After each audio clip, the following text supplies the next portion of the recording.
Hey, this is Jeff with Barbecue Plus. If you're a fan like me of the Green Mountain grills, I want to show you something that you need to know. Sometimes you are trying to use the Wi-Fi on these, or sometimes it just seems like it's not really working well. Maybe something about the controller just isn't doing what it's supposed to.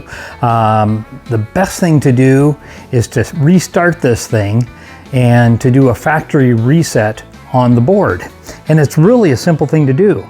All you do is hold down on the food button while we turn this on.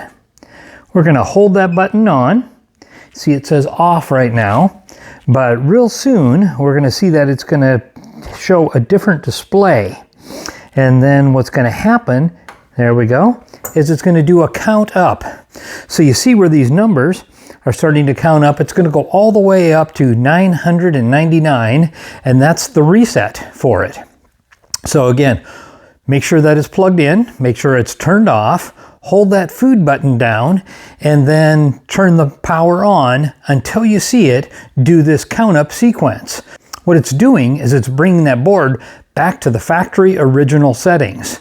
So really important, really easy way to solve if maybe you're not able to connect on Wi-Fi or other things that are going on with that grill that you just don't like. I've got a little tip for you on a different video, and it's how to check and replace an inline fuse that I don't think anybody knows about. And that's a quick way to save yourself $180 and make sure your grill does exactly what it's supposed to.